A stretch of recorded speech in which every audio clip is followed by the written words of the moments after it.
Attention, si vous avez du mal à vous endormir après avoir écouté des histoires qui pourraient totalement vous arriver, vous avez encore 1 seconde pour partir. Bon, vous avez vu le titre, vous avez vu le warning, maintenant je pars du principe que vous êtes prêts à écouter ce genre d'histoire avec moi. Je vous ai décoté 6 histoires, 6 traits d'horreur Reddit qui m'ont vraiment fait flipper, et je vais vous les lire, j'espère que vous êtes prêts, que vous avez pris de quoi manger. Je suis partie. On peut toujours tomber plus bas. Première histoire, racontée par une jeune fille qui n'a pas précisé son âge. Il y a quelques années, j'ai déménagé dans une partie relativement reculée de ma ville, avec mon petit ami. Nous possédions une petite partie du terrain derrière notre maison, qui se composait d'un bois et d'un petit ruisseau. J'emmenais mes chiens tous les jours pour des promenades. Et un jour, je suis tombée sur ce qui ressemblait à un camping, où vivait un sans-abri. Il y avait un panier plein de bâtons, sûrement utilisé pour faire un feu, un matelas, des couvertures et des bâches. Ça avait l'air récent, donc j'ai supposé que quelqu'un devait encore venir ici. Je suis partie dans une direction différente et j'ai décidé de rester à l'écart de cette zone. Tu m'étonnes. J'en avais parlé à mon petit ami et on réfléchissait à peut-être faire partir cette personne, étant donné qu'elle était sur notre terrain et qu'on ne se sentait pas à l'aise d'avoir un inconnu qui campait si près de chez nous. Puis, on l'a en quelque sorte oublié pendant quelques mois, jusqu'à ce qu'un jour, je passe à nouveau près de son emplacement avec mes chiens. Et là, la curiosité a pris le pas. J'y suis encore allée pour jeter un œil. J'ai trouvé la même disposition, bien que beaucoup plus inaperçue. Il y avait des restes d'aliments, un reste de feu, et je suis rapidement partie. La même nuit, alors que j'attendais que mon petit ami rentre à la maison, j'étais dans la cuisine en train de cuisiner et de faire face à la fenêtre qui donnait sur les bois. Et j'ai cru voir quelqu'un, debout, à côté d'un arbre. Mais il faisait super sombre et je vois pas grand-chose, alors je m'y suis pas trop attardée au début. Puis ensuite, je me suis rappelé que toute notre propriété était clôturée. Et avec ce petit camping que j'ai revu aujourd'hui, je me suis vite remise à flipper. Pourrait-il s'agir de la personne qui y séjournait ? Je savais que quelqu'un y était probablement, mais je ne pensais pas qu'il voudrait se montrer. Ça n'a pas trop de sens. J'ai continué à cuisiner en y pensant, à regarder autour de moi, mais je ne voyais plus rien. Alors j'ai juste espéré que c'était mon anxiété excessive. Puis, il y a eu un coup à la porte arrière. Nous avions un rideau couvrant la fenêtre de cette porte. Je ne pouvais pas voir qui frappait. Je me suis donc approchée et j'ai déplacé le rideau. Personne n'était là. Les chiens ont commencé à aboyer à ce moment-là. Et si vous avez des chiens, vous savez que lorsque vous vous sentez anxieux, leurs aboiements peuvent vous faire flipper encore plus. J'ai donc fait jouer de la musique à mon Alexa pour me calmer. Mais j'ai dû l'éteindre pour pouvoir mieux entendre car les chiens aboyaient devant la fenêtre. Je pouvais rien voir car j'avais complètement fermé les rideaux à ce moment-là. J'ai donc calmé les chiens, mais je me sentais très mal à l'aise. Soudain, un bruit est venu de la cuisine, comme si quelqu'un sautait contre la porte. Les chiens ont recommencé à devenir fous et ont couru à la cuisine. Je les ai suivis. La porte ne cessait de bouger. Quelqu'un essayait d'entrer, puis la tringle qui maintenait le rideau a fini par tomber. Et j'ai vu un homme. Il portait ce qui ressemblait à un masque blanc avec une sorte de couverture pour dissimuler son visage. Il a continué à pousser sur la porte pendant que moi, j'étais en train d'hyperventiler. Si je restais devant la porte, il pourrait m'attaquer dans quelques secondes. Alors j'ai laissé les chiens et j'ai couru à l'étage, m'enfermant dans la salle de bain. J'avais tellement peur et j'avais peur pour mes chiens. J'ai appelé la police car j'entendais la porte arrière continuer d'être tabassée et mes chiens à aboyer. Le bruit était si fort que je n'ai même pas pu donner mon adresse à la police avant qu'il ne s'arrête. Je n'entendais plus que les aboiements. Je me suis dit qu'il était entré, mais il n'y avait pas de bruit de lutte. Pourtant mes chiens sont 2 grands shepherds allemands.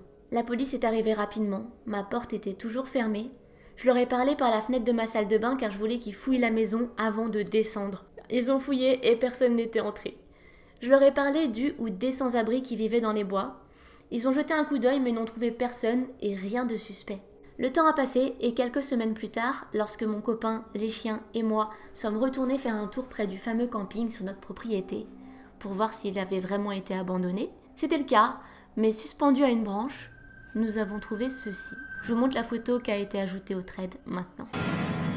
Le masque blanc dont je vous ai parlé tout à l'heure, ainsi que des gants et des bottes qui étaient cachés dans un sac près du ruisseau, trempés. On a envoyé des photos à la police, ils sont repassés, mais même s'ils avaient toutes ces preuves, rien n'a jamais été fait. Probablement parce qu'il n'y a pas eu d'effraction réussie. On a viré tout ce qui restait du camping, mais je peux toujours pas m'empêcher de penser à ce qui se serait passé si ma porte avait cédé. Je suis bien plus anxieuse maintenant.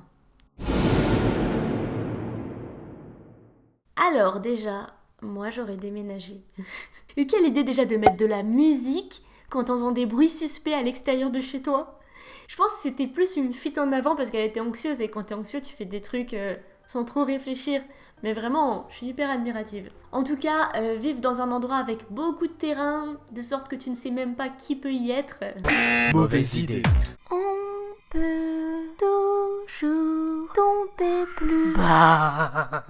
Je m'appelle Ludivine, et quand cette histoire m'est arrivée, j'avais 17 ans. Je rentrais de chez une amie après une soirée entre filles. Elle habitait à 40 minutes à pied de chez moi, et c'était l'été, alors j'ai décidé de marcher. Mon truc, moi, c'était de longer les routes dans ces cas-là. Comme ça, s'il m'arrivait quelque chose, il y aurait toujours des gens aux alentours, et ça me rassurait. Sur le chemin, je suis passée par une place entourée de commerces, et 2 hommes d'une vingtaine d'années étaient sur mon chemin. L'un parlait fort au téléphone, et l'autre avait l'air de regarder les voitures sur le parking. Les 2 garçons me voient passer, et m'interpellent. La première fois, je fais genre de rien avoir entendu, en me disant qu'ils veulent probablement être relous. Mais je me trompais, car ils m'interpellent une seconde fois en me disant « Désolée mademoiselle, on veut pas vous déranger mais on a un gros problème. Je crois qu'on a volé la voiture de mon pote. Tu n'aurais pas vu une Clio noire ?» Bon, là je m'arrête, car le mec au téléphone était vraiment pas bien, et je suppose qu'il était avec sa mère, car il disait « Je suis vraiment désolée, je sais, c'était ma première, mais je vais te rembourser. » Je cherche vite fait des yeux une voiture noire tout en leur disant que j'habite pas dans le quartier, du coup je sais pas trop. En plus, presque tout le monde a une Clio noire. Donc pour moi, ils allaient clairement jamais la retrouver. Mais il me faisait vraiment de la peine. Le garçon faisait que se prendre la tête dans les mains et il était mal. Du coup, j'essaie de les soutenir, les aider. En plus, en plein août, à 10h du soir, il y avait personne. Il faisait trop chaud. Le parking où on se trouvait était à l'extérieur et tous les commerces autour pouvaient le surveiller. Du coup, j'étais plutôt à l'aise, mais comme on sait jamais, je leur ai dit que mon père m'attendait et que j'allais pas pouvoir rester longtemps du coup, ce qui était faux. Au bout de 5 minutes à chercher, je me retourne pour leur dire que c'est un peu mort, qu'il faudrait qu'ils contactent la police et que de mon côté je vais rentrer. Je commençais à plus le sentir malgré le fait qu'on soit visible, alors j'ai envoyé un message à mon amie pour lui dire que j'étais avec ces 2 mecs pour chercher une voiture sûrement volée et que j'aimerais bien qu'elle m'appelle pour que je leur fasse croire que c'est mon père qui le fait. Elle m'appelle, mais lorsque je raccroche et me retourne pour leur souhaiter bon courage, mais je m'en vais. Le mec qui était au téléphone depuis tout à l'heure dit un truc en je ne sais quelle langue avant de raccrocher et son ami et lui me regardent en me disant « Tu sais très bien pourquoi t'es ici ». J'ai clairement vu le sol se dérober sous mes pieds. J'avais la tête qui tournait et j'ai pas eu le temps de répondre que j'ai vu un gros 4x4 rentrer à toute vitesse dans le parking. Et là j'ai compris tout de suite, je me suis mise à reculer et là j'ai sprinté sans me retourner. Ils m'ont coursé sur 200 mètres, à savoir que j'étais athlète à cette époque et que ma spécialité c'était le sprint. La voiture était dans le parking, elle ne pouvait pas les suivre dans les petites ruelles. Au bout de 5 minutes, j'étais complètement épuisée. J'ai rappelé mon ami, prévenu mes parents et je suis rentrée. Je sais pas qui étaient ces gens et ce qui aurait pu m'arriver, mais j'ai eu de la chance d'être sportive et d'avoir eu le réflexe de comprendre que ça sentait la merde et m'enfuir. Tout ça pour dire, ne soyez pas trop gentils avec les inconnus. On ne sait jamais, ils peuvent en profiter et vous vous retrouverez bêtement dans un guet-apens. Cette histoire, je l'ai choisie parce que j'aurais clairement pu être cette fille, mais sans l'option sprint. Mais en vrai, c'est tellement horrible de jouer sur l'empathie comme ça des gens. Du coup, t'as plus envie d'aider qui que ce soit. En gros, avant d'aider les gens, assurez-vous vraiment d'être déjà en sécurité vous-même. C'est triste, mais c'est comme ça.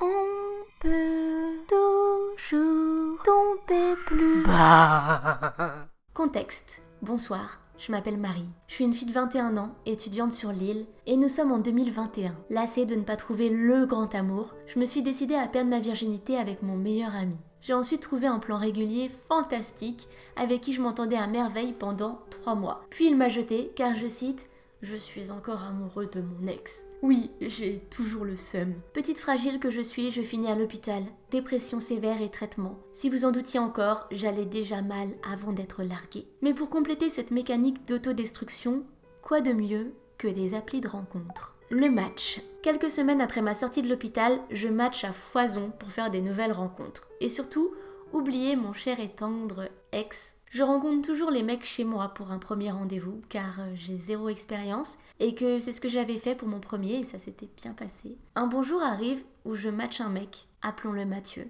Mathieu n'est pas très beau, il a une dégaine de tougher et quelques kilos en trop. Mais je suis pas Beyoncé non plus, Du coup je match. On rigole un peu, on a quelques goûts en commun et surtout il fume de la Marie. Donc je me dis plan parfait pour en fumer quelques-uns entre deux câlins. Il me donne quelques infos perso du style son adresse, aucune idée si c'est la vraie, et son boulot, ou plutôt son ancien boulot, il vient de se faire virer. Mais boulot ou pas boulot, moi je m'en fiche. Je lui explique que je suis fragile, que je sors de clinique psy, tout ça uniquement dans le but de lui faire comprendre qu'il faut pas jouer avec moi. Après 1 ou 2 jours de discussion, on convient d'un date, soirée Morito chez moi, et lui ramène à fumer. Rendez-vous. Mathieu arrive, il est franchement pas terrible. Il a un aspect crade, cheveux gras, t-shirt taché, bref, je suis loin d'un type qui me plaît, mais j'ai désespérément besoin de compagnie. Je lui propose de faire les verres pendant que je choisis un film. Il s'exécute, passe du côté cuisine et prépare 2 mojitos, avant de me rejoindre dans le canapé. Ensuite on discute un peu, il est pas très futé ni très intéressant. Je me noie dans mon verre en espérant réussir à animer la soirée à moi toute seule. Et puis là,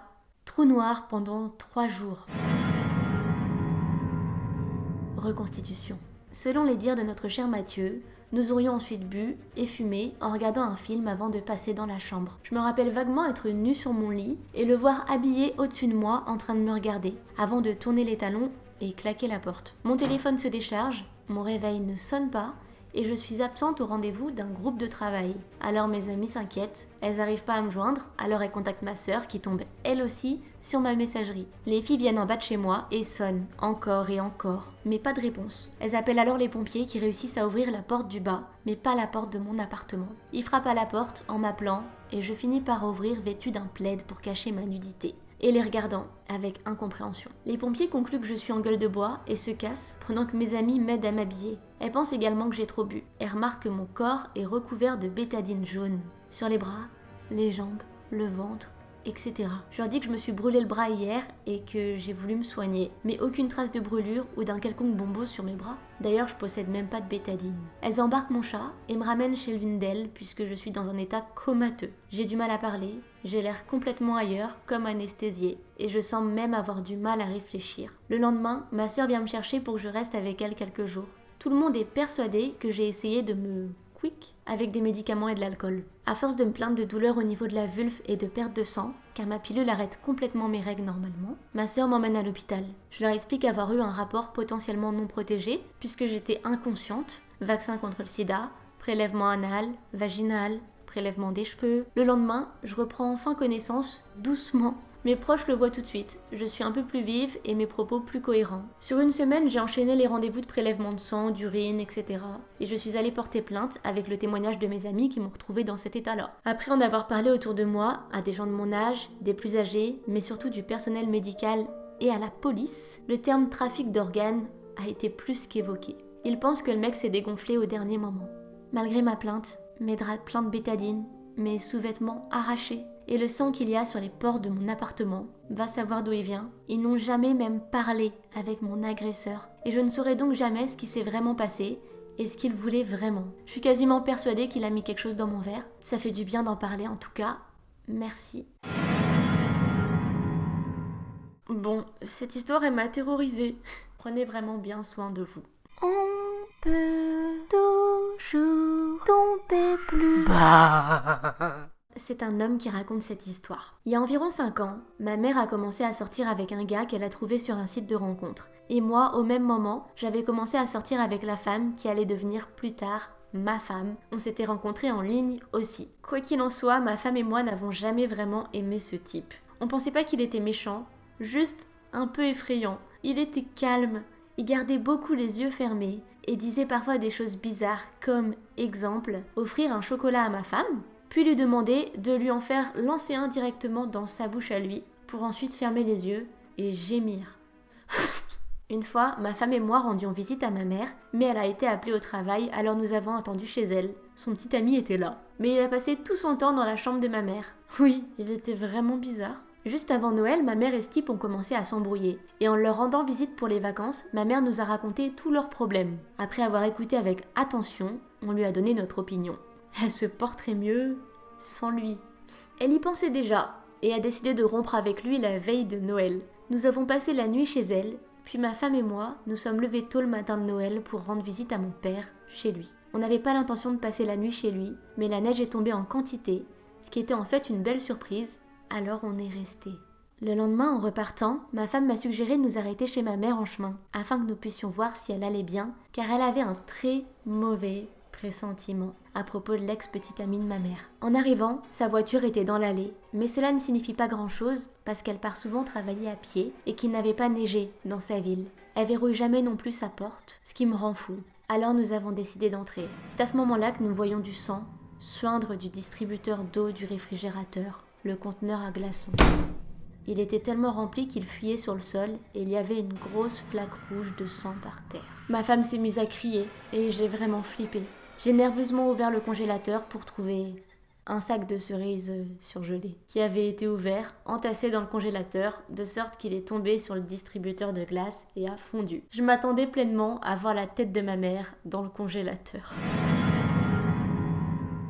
Avouez, celle-là, elle était géniale pour détendre un petit peu l'atmosphère entre les histoires. En même temps, le mec était vachement chelou, c'est normal de s'inquiéter, hein. Et vous auriez crié vous aussi, hein.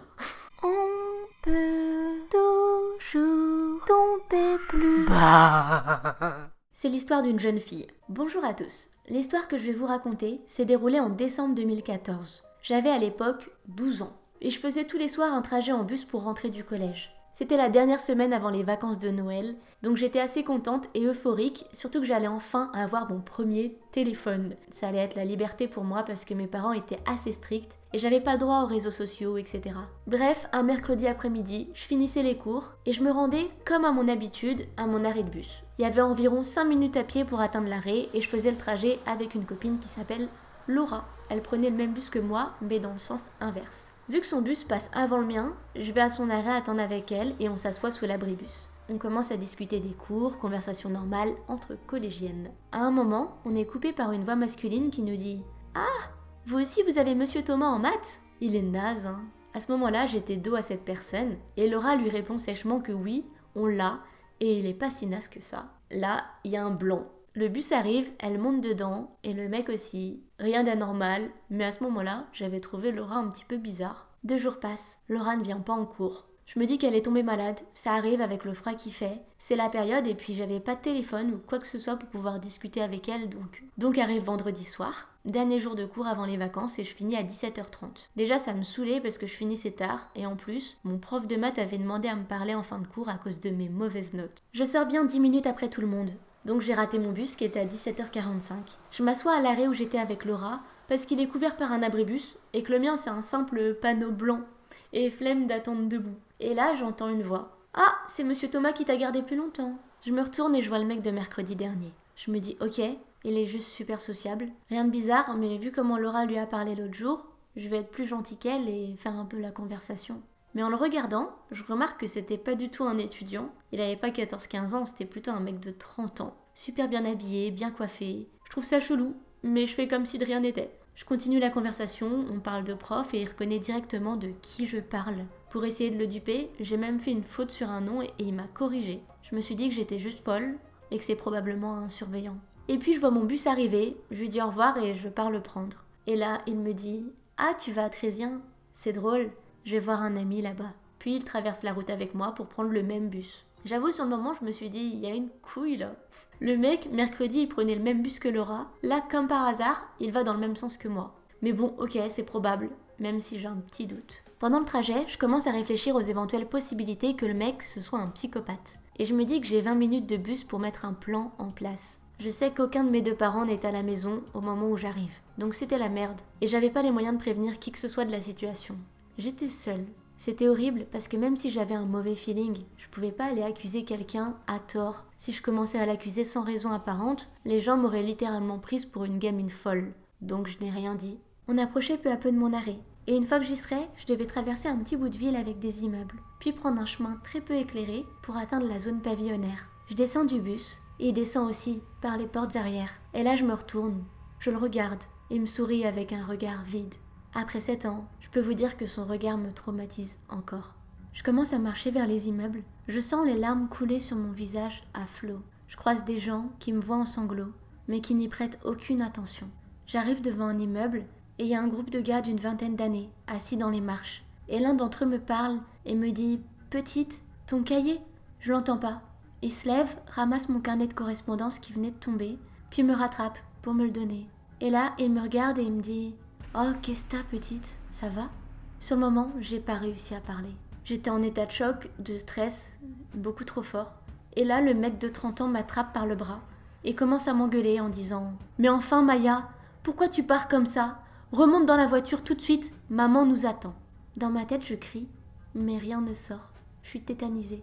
Il me tire par le bras et m'éloigne du garçon, qui par réflexe regarde dans mon carnet de correspondance qu'il avait toujours en main et voit que je m'appelle pas Maya, mais Maïva. Par chance, il a tout de suite compris. Il a couru sur le mec et lui a mis une grosse droite. Ses potes ont commencé à courir vers nous en voyant que quelque chose de bizarre se passait.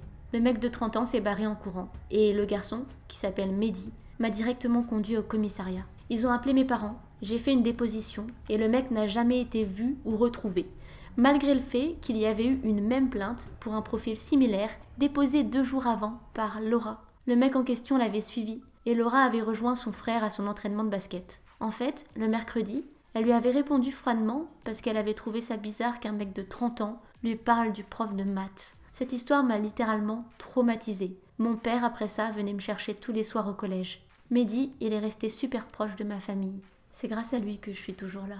Et voilà, fin de l'histoire. J'ai jamais su si le mec avait récidivé sur quelqu'un d'autre ou pas. Morale de l'histoire, mes enfants auront un téléphone dès l'entrée en primaire. Je rigole. Ça doit tellement être traumatisant de vivre ça si jeune. Et je la comprends tout à fait, moi, dans le fait que... Elle donnera des téléphones à ses enfants en primaire. De toute façon, qui va contester ça après avoir écouté cette histoire même ? Je pense que même ne serait-ce qu'un vieux Nokia où tu peux juste téléphoner, ça pourrait rassurer beaucoup de gens. Et les enfants aussi. Je sais pas, dites-moi ce que vous en pensez. On peut toujours tomber plus Bah. Cette histoire, c'est l'histoire d'un homme. Et elle a un titre. 6 ans que ma famille pense que je suis mort. Bonjour et merci à ce sub d'exister. J'avais toujours eu envie de raconter mon histoire, mais j'ai jamais pu le faire. Bien évidemment, si je vous raconte ça, c'est pas pour avoir des emmerdes ensuite. Donc aucune information précise n'y sera dite. Bref, allons-y. Depuis que je suis petit, j'ai vécu dans une famille assez aisée. J'ai de la chance, me direz-vous. Oui et non. Mon père était chimiste et ma mère travaillait dans la vente de biens immobiliers de luxe. J'ai jamais été dans le besoin de quoi que ce soit. Je vivais dans un quartier très réputé, avec ma petite famille, mais j'ai toujours senti que j'étais pas à ma place. Allez savoir pourquoi, j'étais le petit dernier et mes parents avaient reposé des tas d'espoir sur moi. Ils me faisaient travailler comme un dingue, tout le temps. Depuis le début de ma scolarité, je devais travailler.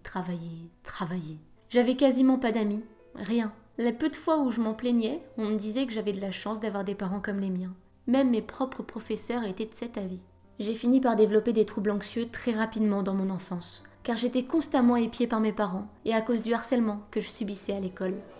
Les rares fois où j'en parlais à mon père, il disait que j'étais un trouillard ou que je devais me bouger le cul si je voulais réussir à faire quelque chose. La seule personne qui me considérait un minimum, c'était ma sœur, car elle se doutait que quelque chose n'allait pas. Pour essayer de gratter un minimum d'amour de mes parents, des fois je faisais exprès de pas aller en cours et faire semblant d'avoir disparu, pour voir si ça les faisait réagir. Je finissais toujours par rentrer à la maison quelques heures plus tard, pour constater à chaque fois qu'ils étaient juste en colère. C'est tout. Je le faisais tellement de fois qu'ils ont fini par soupçonner que je prenais des substances en cachette ou que j'allais dealer. J'ai fini par devenir accro à l'alcool. J'en consommais en secret, car aussi bien chez moi qu'à mon école, tout était strict. Alors je profitais des heures de pause pour aller aux toilettes et boire. Des fois, je finissais à moitié torchée, si bien que la direction appelait mes parents. D'ailleurs, j'ai plusieurs fois été menacée d'expulsion, et ça les mettait encore plus en rogne. Des fois, je m'amusais à m'enfermer dans les toilettes de l'école, pour ensuite écouter les surveillants me chercher partout en criant. J'avais vraiment, dès le début de ma vie, cette obsession à vouloir disparaître des radars. Vers le lycée, j'avais de plus en plus une idée en tête. Me faire passer pour mort, pour quitter cette vie de merde. Du coup, je me renseignais pas mal sur des cas de disparition étranges, pour voir un peu comment ça marchait. J'allais sur des forums d'anonymes pour savoir comment on pouvait changer d'identité, etc. C'était mon rêve de repartir à zéro.